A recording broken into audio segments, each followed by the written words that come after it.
The U.S. government is calling the coronavirus outbreak a public health emergency. On Friday, a seventh case of the virus was confirmed in the United States. At least 191 other people are being monitored for the disease. In order to limit the spread, anyone traveling to the U.S. from China's Hubei province where the disease originated will face a mandatory 14-day quarantine starting Sunday. That's tomorrow.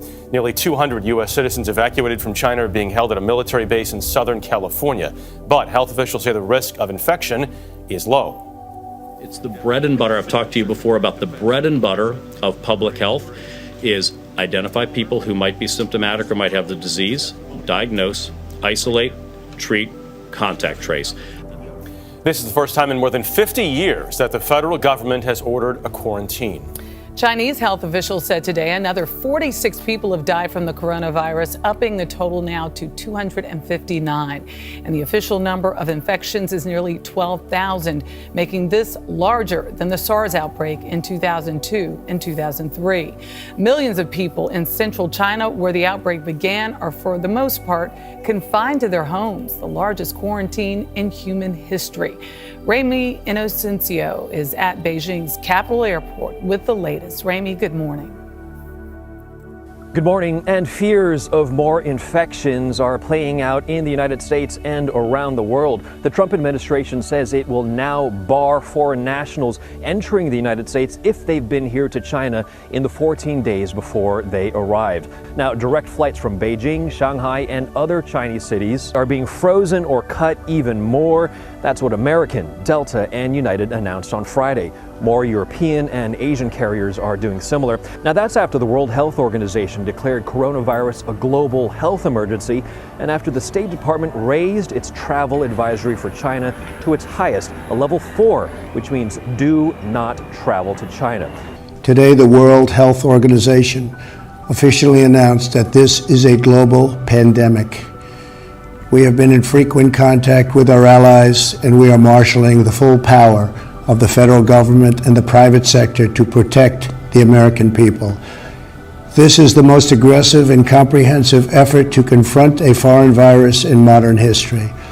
I am confident that by counting and continuing to take these tough measures, we will significantly reduce the threat to our citizens, and we will ultimately and expeditiously defeat this virus. After consulting with our top government health professionals, I have decided to take several strong but necessary actions to protect the health and well-being of all Americans.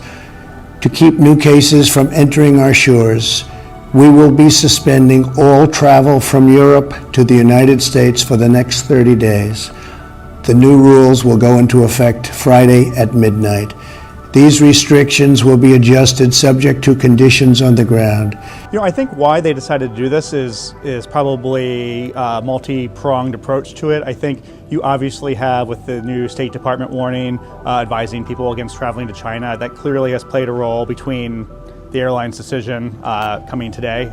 But I think also, they have flight attendants and crews and other workers that by continuing these flights, they're continuing to fly in and out of a zone right now where the U.S. government is recommending Americans don't travel to. So I think it's probably some combination of those things, and not to be underestimated is weakening demand between just general concerns and with the actual U.S. government warning against travel to China. I think it's safe to say that demand for those flights is probably as low as it's been in a while. Testing is now available at all state labs.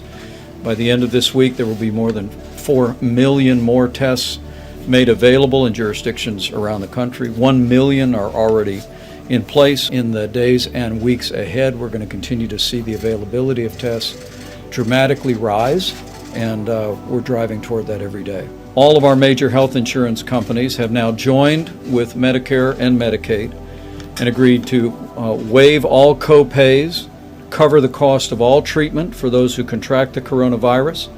They've committed to no surprise billing, and they've committed to encourage telemedicine. So now for seniors who may think that they are either at risk or have contracted the disease, they can get medical advice without having to go to the doctor or go to an emergency room. President also went to Capitol Hill today to meet with members of the United States Senate Republican caucus. There he talked about an economic package, including he's calling for payroll tax relief. We want to make sure that hourly workers, hardworking blue-collar Americans that may not have paid family leave today, that small and medium-sized businesses in America would be afforded the resources to provide paid leave so that no one would feel that they have to go to work if they might be infected or if they might have been exposed. I think we'll have great, yeah. You know, success brings. We had a great success going. Things were really going along, and then China gave us a wonderful gift, okay? And it wasn't pretty. It came out of China, just in case you had any questions, John. It came out of China, spread to Europe, but also came here. And the whole world became infected by this horrible thing that they unleashed one way or the other. Not a good situation, not a good situation. I'm not a man that likes taking that, what happened to us, and it was totally preventable. They could have stopped it at the source. They knew it was happening. We wanted to go in, others wanted to go in. They wouldn't let the world, as you know, they wouldn't let other countries go in. Other countries wanted to. World Health wanted to. In all fairness to World Health, they wouldn't let World Health in.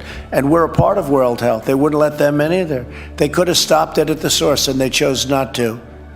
And yet, they stopped them from going to Wuhan into different parts of China. So you couldn't go into Beijing. What do you think of that, Tillman? You couldn't go into China, but I better not get you involved in the China thing. You got enough problems with... Restaurants in China are backed up. They are doing business. I'm asking an interesting guy that question. But seriously, look, they wouldn't let him into China, but they'd let him into Europe, and they'd let him into all over the world, including the United States. It's lucky I did the ban. That's all I can tell you. It's lucky I did the ban.